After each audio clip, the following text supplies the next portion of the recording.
अस्सलामुअलैकुम गाइस। तो कैसे हैं आप सब? आई होप सो कि आप सब लोग ठीक ठाक होंगे और बहुत ज़्यादा खुश होंगे जी। तो आज की वीडियो है मेरी स्पेशली एफएससी के स्टूडेंट्स के लिए, क्योंकि आज की वीडियो में मैं आप लोगों से शेयर करने वाली हूँ एफएससी के एक मेन सब्जेक्ट यानी बायोलॉजी के लिए कुछ टिप्स एंड ट्रिक्स जो कि बहुत ज़्यादा आसान है, बहुत ज़्यादा सिंपल हैं। अगर आप इन टिप्स को फॉलो करते हैं तो आपके बहुत ज़्यादा अच्छे मार्क्स आ सकते हैं, आप बहुत अच्छे तरीके से इस सब्जेक्ट को टैकल कर सकते हैं। तो वीडियो आपने एंड तक देखनी है। तो आप चलते हैं वीडियो की तरफ। मेरी सबसे पहली टिप है आप लोगों के लिए नोट्स टेकिंग।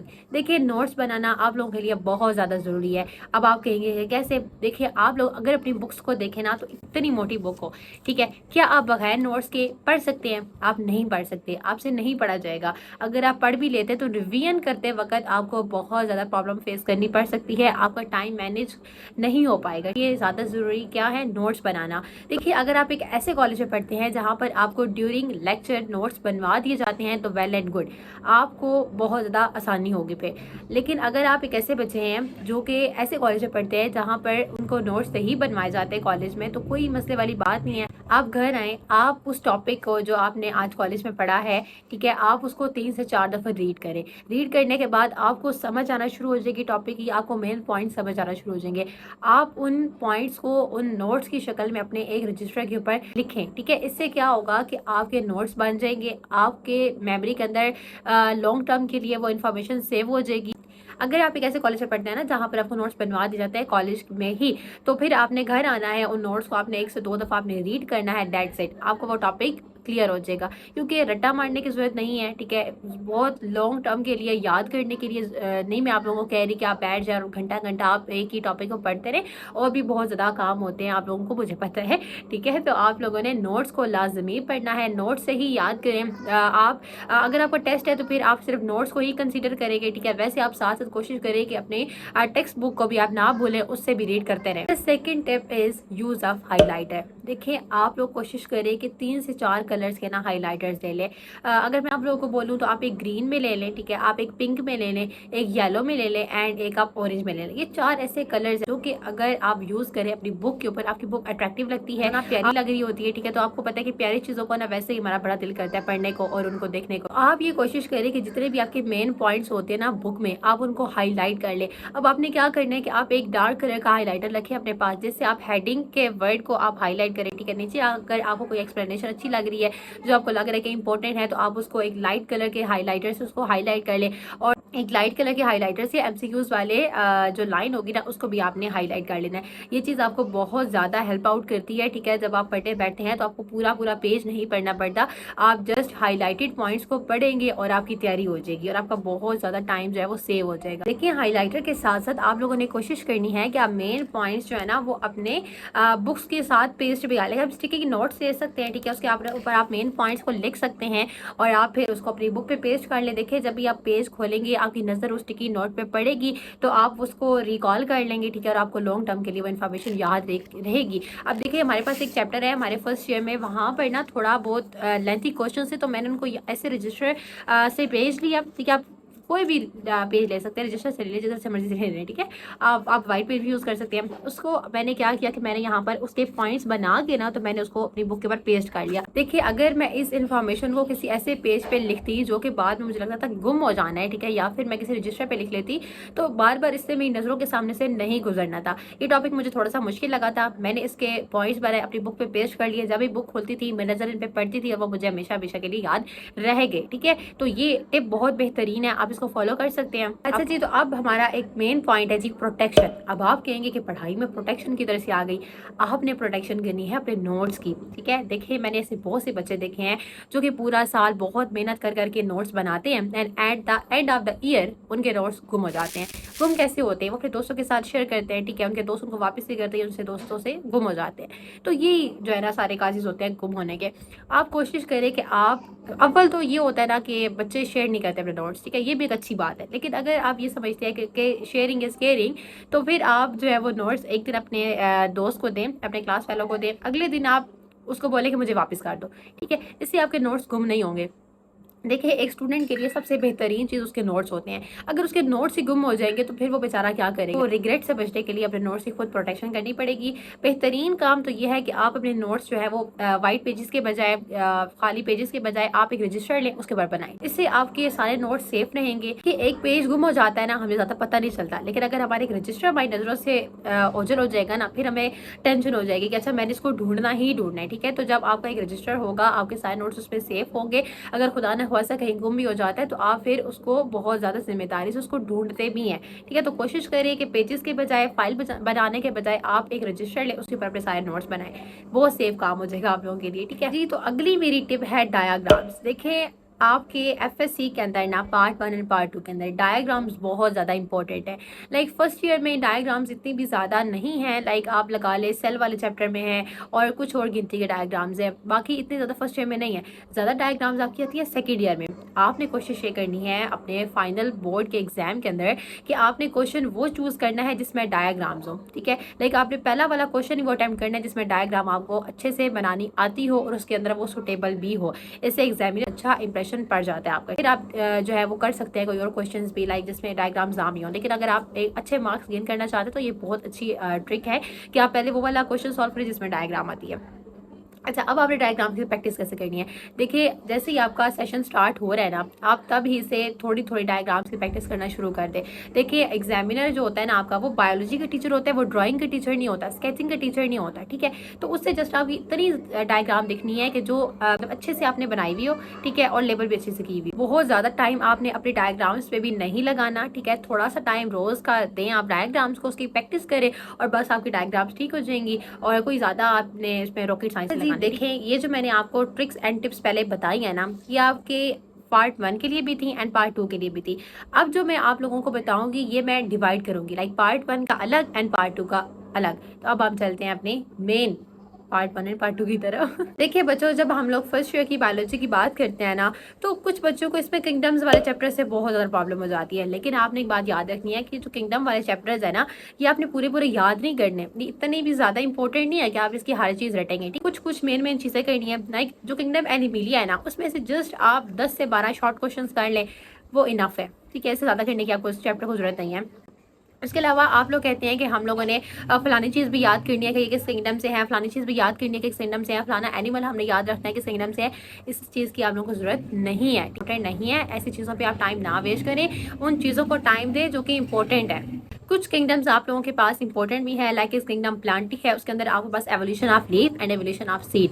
ये दो ऐसे क्वेश्चंस हैं जो आपने लाजमी प्रिपेयर करने हैं। बाकी आप करना चाहें तो चैप्टर शॉर्ट में भी कर सकते हैं। उसके अलावा अगर हम बात करते हैं वैरायटी ऑफ लाइफ की, तो उसके अंदर भी कुछ कुछ गिनती के लॉन्ग क्वेश्चंस हैं जो आप लोगों ने करने हैं। बाकी चैप्टर जो है आप शॉर्ट वाइज भी कर लें तो आपका हो जाएगा। आप लोगों ने जो इंपॉर्टेंट लॉन्ग क्वेश्चंस है ना, वो अपने टीचर से लास्ट में डिस्कस कर लेने हैं। वैसे तो टीचर जब लेक्चर दे रहे होते हैं ना, तो वो बता देते हैं कि क्वेश्चन इतना ज़्यादा इंपॉर्टेंट है, इतना ज़्यादा इंपॉर्टेंट है, तो पेपर भी उसी हिसाब से आ जाया करता है। तो आप लोगों ने अपनी टीचर की जो बात होती है ना कि ये इंपॉर्टेंट है, ये इंपॉर्टेंट है, आपने इसको कभी भी इग्नोर नहीं करना, ठीक है? इसको आपने अपने पल्लू से बांध रहे हैं, ठीक है? वो आप लोगों को सही चीज़ें बता रहे होते हैं, तो वो चीज़ें जो बताते हैं ना इंपॉर्टेंट वाली, वो इंपॉर्टेंट होती भी हैं। अब हम थोड़ी सी बात करते हैं चैप्टर नंबर 14 की, जो कि आपका पार्ट 1 के अंदर है। देखिए, बहुत सारे बच्चों को ना इस चैप्टर से बहुत ज़्यादा प्रॉब्लम होती है। बच्चों को ये चैप्टर बहुत ज़्यादा मुश्किल लगता है, लेकिन देखिए ये सबसे ज़्यादा आपका आसान चैप्टर है, क्योंकि देखिए इसके अंदर जो चीज़ें है ना, वो आपका कॉकरोच आ जाता है, आपका अर्थवॉर्म हो जाती है। पहला पोर्शन आपका प्लांट्स के, बाकी एनिमल्स के, तो आप उसको ना डिवाइड कर लें, यानी प्लांट्स का पोर्शन अलग कर लें और एनिमल का पोर्शन जो है वो अलग कर लें। बुक नहीं फाड़नी, ठीक है? जब याद कर रहे हो ना, तब आपने डिवाइड कर लेना है। इससे आपको बहुत ज़्यादा हेल्प हो सकती है। देखिए, वो बच्चे जो कि इस चैप्टर को सही से नहीं से समझते हैं ना, जिसका कॉन्सेप्ट क्लियर नहीं होता, वो बच्चा कहता है कि ये चैप्टर मुश्किल है। बाकी बच्चों को ये चैप्टर बहुत ज़्यादा आसान लगता है, जिनको ये समझ आ जाती है। अगर समझ आपको नहीं आई मैम की या सर के लेक्चर की, तो घर आए, आपके पास यूट्यूब है, वहाँ से सर्च करें, वहाँ से 3 से 4 वीडियोज़ देखें, आपको लाजमी समझ आ जाएगी। ठीक है, बायो मुश्किल नहीं है, बायो बहुत ज़्यादा आसान है, बस थोड़ा सा पढ़ना पड़ता है, थोड़ी सी ज़्यादा मेहनत करनी पड़ती है। तो एक बहुत इंपॉर्टेंट बात मैंने आप लोगों को कहनी है कि ये जो इतनी मोटी मोटी किताबें होती हैं ना, इसमें सब कुछ हमारे लिए नहीं होता। लाइक इसमें एग्जामिनर में या बोर्ड वाले में ये नहीं कहते कि आप सारी की सारी किताब ना रट लें, ठीक है, रटू तोते बन जाए और बस आप एग्जाम देने आ जाए, हम आपको पास कर देंगे। ये बोर्ड की कहीं भी पॉलिसी नहीं है। आप लोगों ने इतना करना है जो कि आपको अच्छे से अच्छे मार्क्स ला सकता है। लाइक आप सबसे पहले अपनी प्रायोरिटी रखें मोस्ट इंपॉर्टेंट चैप्टर्स को। मोस्ट इंपॉर्टेंट चैप्टर्स के अंदर भी आपने मोस्ट इंपॉर्टेंट चीज़ों को प्रायोरिटी रखना है। देन आप इंपॉर्टेंट चीज़ें रखें, देन आप सेमी इंपॉर्टेंट रखें, और देन आप वो चीज़ें रखें जो कि ज़्यादा इंपॉर्टेंट नहीं है, क्योंकि छोड़ी भी जा सकती हैं। क्योंकि हमारे यहाँ बच्चे ऐसे करते हैं कि बस बैठ जाते हैं, चैप्टर करने में बैठ जाते हैं, बस सारा सारा दिन होती है उधर ही लगा दिया, इंपॉर्टेंट चीज़ें भी छोड़ देती हैं और अनइंपॉर्टेंट चीज़ें करके चले जाते हैं, फिर कहते हैं मार्क्स नहीं आते। देखिए, अगर आप पासिंग मार्क्स लेना चाहते हैं ना, तो सेकेंड ईयर की बायोलॉजी के अंदर आपको जो आखिरी 4 चैप्टर्स है वो लाजमी कर लें। पहले 2 चैप्टर्स लाजमी कर लें, आप पास हो जाएंगे। लेकिन अगर आप बहुत ज़्यादा अच्छे मार्क्स लेना चाहते हैं तो फिर आपको इंपॉर्टेंट चीज़ों को कंसीडर करना पड़ेगा। तो आप लोगों ने बिल्कुल भी परेशान नहीं होना। बायो बहुत ज़्यादा आसान चीज़ है, थ्योरी ज़्यादा होती है, ठीक है। थ्योरी आप पढ़ते पढ़ते पढ़ते मतलब नहीं बोर होते, रिविजन्स करके और केमिस्ट्री के रिएक्शंस कर करके हम थक जाते हैं। लेकिन बायो एक ऐसी चीज़ है जो हमें थकाती नहीं है, ये हमारा और ज़्यादा इंटरेस्ट जो है ना बढ़ा देती है, ठीक है। तो आप लोगों ने परेशान नहीं होना, खुश रहना है और पढ़ते हैं। अगर हम एमसीक्यूज़ की बात करें ना, तो एमसीक्यूज़ हमारे यहाँ बच्चे बहुत ज़्यादा लाइट ले लेते हैं। देखिए, एमसीक्यूज़ बहुत ज़्यादा इंपॉर्टेंट होते हैं। 17 नंबर के एमसीक्यूज़ होते हैं और बहुत ज़्यादा इंपॉर्टेंट है आपके लिए 17 नंबर। तो आपने कोशिश करनी है कि आप एमसीक्यूज़ के लिए कोई अच्छी सी बुक खरीद ले। बुक नहीं भी खरीदना चाहते ना, आप थोड़ी सी मेहनत करना चाहते हैं, तो आप बुक के अंदर से ही आप इंपॉर्टेंट लाइंस को आप हाईलाइट करते जाए, उनको पढ़ते जाएं। लेकिन बुक का कहने का मकसद मेरा ये था, क्योंकि जो बायोलॉजी की जो एमसीक्यूज होते हैं ना, ये बहुत ज़्यादा कंफ्यूजिंग होते हैं। लाइक हमारे ही बार में जो आए थे ना, बहुत ज़्यादा कंफ्यूजिंग थे। फर्स्ट ईयर के तो ऐसे आए थे कि बस लगता था कि कभी नहीं पढ़े, बुक के अंदर से आए हुए थे, हमारा कसूर था। लेकिन मार्क्स अल्हम्दुलिल्लाह आपकी बहन के बड़े अच्छे आ गए थे, तो परेशानी वाली कोई बात नहीं है, ठीक। क्योंकि अगर आप एमसीक्यूज अगर आपके थोड़े से ख़राब भी हो जाते हैं ना, अगर आप शॉर्ट एंड लॉन्ग क्वेश्चन अच्छे लिखते हैं तो फिर मसला नहीं होता। अगर आपने एमसीक्यूज भी ख़राब किए, शॉर्ट भी ख़राब किए, लॉन्ग भी ख़राब किए, देन तो फिर मसला क्रिएट होना ही है ना। तो आप लोगों ने परेशान नहीं होना। मतलब अब आप लोगों के जहन में बात आ रही होगी की बुक्स की, तो 2 बेहतरीन की बुक्स मैं आप लोग बता देती हूँ। एक है कॉलेज बायोलॉजी एंड स्कॉलर्स की बायोलॉजी। ये जो है ना 2 की बुक्स, ये बेहतरीन की बुक्स हैं। कॉलेज वाले में भी यही रिकमेंड की थी, और इससे भी ज़्यादा अगर आप इन दोनों में अगर आप पूछते हैं ना कि फर्स्ट पे कौन है, तो वो मैं आप लोगों को बताऊँगी कॉलेज बायोलॉजी, ठीक है। ये बहुत ज़्यादा बेहतरीन बुक्स हैं, आप इनको ले सकते हैं अगर आप की बुक लेना चाहते हैं तो।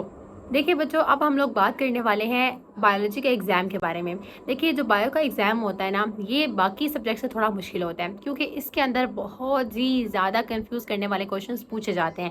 देखिए, वो बच्चे जो कि सिर्फ ऊपर ऊपर से पढ़ते हैं, जो कि बायो को समझने की कोशिश नहीं करते ना, अक्सर दफ़ा उनकी कम पार्ट्स आ जाती हैं बायो में। लेकिन वो बच्चे जो कि फोकस्ड होकर पढ़ते हैं, जो कि बायो को समझने के लिए पढ़ते हैं, सिर्फ नंबर लेने के लिए नहीं पढ़ते ना, वो बच्चे जो बहुत अच्छे मार्क्स ले जाते हैं बायो के अंदर, ठीक है। पेपर हुआ था ना, तो हमारे बहुत अजीब से अजीब सवाल आए हुए थे, लेकिन अल्हम्दुलिल्लाह हमारे जो G1 सेक्शन था ना, हम सब लोगों ने बायो का पेपर बहुत अच्छे से अटेम्प्ट किया था, क्योंकि हमारी मैम ने हमें बहुत बेहतरीन तरीके से पढ़ाया था। हमने बहुत फोकस्ड होकर बायो को पढ़ा था, तो प्रॉब्लम नहीं हुई थी। बात बताने का मकसद ये है कि अगर आप बायो को बेहतरीन तरीके से पढ़ेंगे, यानी फोकस होकर पढ़ें और इसको समझने की कोशिश करेंगे ना, तो बायो का पेपर कोई मुश्किल चीज़ नहीं है। आप आराम से इसको टैकल कर सकते हैं, आराम से अच्छे मार्क्स ले सकते हैं। लेकिन एक बात आप लोगों को याद रखनी है कि आप लोगों ने कभी भी ना अपने ऊपर पढ़ाई को एक बोझ नहीं समझना। जब ये समझेंगे ना कि रोज़ का रोज़ है भाई, पढ़ना है पढ़ना है पढ़ना है पढ़ना है, ठीक है, तो आप थक जाएंगे भाई, आप परेशान हो जाएंगे, आपकी हेल्थ जो है ना वो डाउन होना शुरू हो जाएगी। इसको एज अ फन समझे, पढ़ाई को एज अ फन लेके जाएंगे ना आगे, ठीक है, तो आपको फिर कभी मुश्किल नहीं होगी। आपने आराम से पढ़ना भी है, मैंने सुकून से पढ़ना भी है, मैंने मेहनत भी करनी है, लेकिन मैंने अपनी सेहत का ख्याल भी करना है। ये वादा करना है आप लोगों ने अपने साथ। देखिए बच्चों, अब हम लोग बात करते हैं अपने बायोलॉजी के शॉर्ट क्वेश्चंस की। देखिए, बायो के जो शॉर्ट क्वेश्चंस होते हैं ना, ये बाकी सब्जेक्ट्स के शॉर्ट क्वेश्चंस की तरह नहीं होते। बाकी सब्जेक्ट्स में अगर आप थोड़ा सा भी लिखेंगे ना, आपको नंबर मिल जाते हैं, लेकिन बायो में ये नहीं होता। बायो में आपको बहुत ज़्यादा लिखना पड़ता है। अगर मैं आप लोगों को अपना बताऊँ ना, तो जब मैं फर्स्ट ईयर में थी, तो मेरी जो मैम थी ना, वो जब भी मेरा पेपर चेक करती थी, तो मुझे उन्होंने कभी भी ना शॉर्ट क्वेश्चन में फुल नंबर नहीं दिए थे, यानी 2 नंबर मुझे कभी नहीं मिले थे। मैं बड़ी परेशान रहती थी। मेरे लॉन्ग क्वेश्चंस में ना फुल मार्क्स भी आ जाया करते थे। फिर मैंने थोड़ा सा समझा, मैंने इर्द गिर्द लड़कियों के पेपर्स देखे, मैंने ऑब्जर्व करना शुरू किया, तो मुझे समझ आया कि जो बायो का पेपर है ना, ये कोई बाकी सब्जेक्ट्स की तरह नहीं है, क्योंकि बायो हमारा मेन सब्जेक्ट है एफएससी प्री मेडिकल में, ठीक है। तो इसके लिए हमें मेन सब्जेक्ट्स को समझ के ही प्रैक्टिस और जो है ना पढ़ाई करनी पड़ेगी। फिर मैंने जितना सवाल पूछा है ना, इतना जवाब कभी नहीं दिया। मैं उससे आगे से और उसके पीछे से जो ना सारा डाटा मिला के मैं लिखती थी। लाइक एक शॉर्ट क्वेश्चन के लिए अगर आप 6 से 7 लाइनें लिखेंगे ना, देन आपका जो है वो अच्छा कंसीडर किया जाएगा जवाब। देखें पंजाब बोर्ड में तो यही कंसीडर किया जाता है कि जितना ज़्यादा लिखेंगे इतने ज़्यादा आपको मार्क्स मिलेंगे। वो फेडरल बोर्ड है कि जहाँ पर आपको शॉर्ट क्वेश्चन 2 से 3 लाइनों का लिखना होता है, पॉइंट टू पॉइंट बात करनी होती है, आपको नंबर मिल जाते हैं। भाई पंजाब बोर्ड में ऐसा नहीं होता। पंजाब बोर्ड में आपको 6 से 7 लाइनें शॉर्ट की लिखनी पड़ती हैं, फिर जाके आपका जो है ना वो आपको 2 नंबर मिलते हैं। देखिए अगर आप शीट्स की परेशान है तो शीट्स के लिए परेशान होने की जरूरत नहीं है कि शीट्स ना खत्म हो जाए बोर्ड एग्जाम में। आपने कोशिश करनी है कि आप एक शीट के ऊपर ना, जो एक साइड होती है एक शीट की, वहाँ पर आप 2 शॉर्ट क्वेश्चन लिखेंगे। मैंने लिखे हैं, मैंने फर्स्ट ईयर में भी लिखे हैं, मैंने सेकंड ईयर में भी लिखे हैं। मुझे कभी शीट्स का इशू नहीं हुआ। शीट्स का इशू उन बच्चों को होता है जो कि एक्स्ट्रा चीज़ें लिखते हैं, लाइक बुक व मटेरियल भी साथ और बाकी एक्स्ट्रा इंटरनेट से लिया हुआ, यूट्यूब से लिया हुआ भी आप लिखेंगे ना, फिर आपको शीट्स की प्रॉब्लम होगी। अगर सिर्फ आप अपनी बुक वाले डेटा लिखेंगे ना पेपर में, तो कभी भी आपको प्रॉब्लम नहीं होगी। अगर हम लॉन्ग क्वेश्चन की बात करें ना, तो लॉन्ग क्वेश्चन बहुत आसान होते हैं। लॉन्ग क्वेश्चन इस तरीके से है कि आपने जो टॉपिक पढ़ा है वही लॉन्ग क्वेश्चन में आ जाते हैं, आपने जी उसको जो है ना वो हेडिंग साथ लिखना होता है। मैंने बहुत सारे ऐसे बच्चे देखे हैं जो कि लॉन्ग क्वेश्चन को पैराग्राफ की शक्ल में लिख देते हैं। बच्चों अगर पैराग्राफ की शक्ल में लिखोगे नंबर कोई भी नहीं देगा, ठीक है। आपने हेडिंग्स बनानी है, आपने हर पॉइंट की हेडिंग बनानी है। इससे आपको एग्जामिनर को जितनी ज़्यादा सहूलत आप देंगे ना, इतना ज़्यादा नंबर वो आपको देगा। अगर आप ऐसा पेपर लेके आएंगे ना कि आपके एग्जामिनर को आपको पेपर की समझ ही नहीं आ रही, वो आपको नंबर भी वो देगा जिसकी आपको समझ ही नहीं आएगी ठीक है।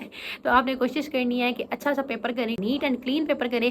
ये जो है ना, मैं आपको सारे पेपर से बात कह रही हूँ कि आपने अच्छे से पेपर करना है। आपने हेडिंग्स लाजमी बनानी है, पैराग्राफ की शक्ल में नहीं लिखना, क्योंकि अब आप बच्चे नहीं हैं, आप इंटर में आ चुके हैं, ठीक है। 16, 17, 18 के आप हो चुके हैं, सियाने हो जाए। यही थी मेरी आज की वीडियो। आई होप सो कि आप लोगों को बहुत ज़्यादा अच्छी लगी होगी। अगर थोड़ी सी भी अच्छी लगी है ना जी, तो आगे शेयर भी कीजिएगा, मेरे चैनल को सब्सक्राइब भी कीजिएगा। एंड नेक्स्ट वीडियो तक अल्लाह हाफिज़।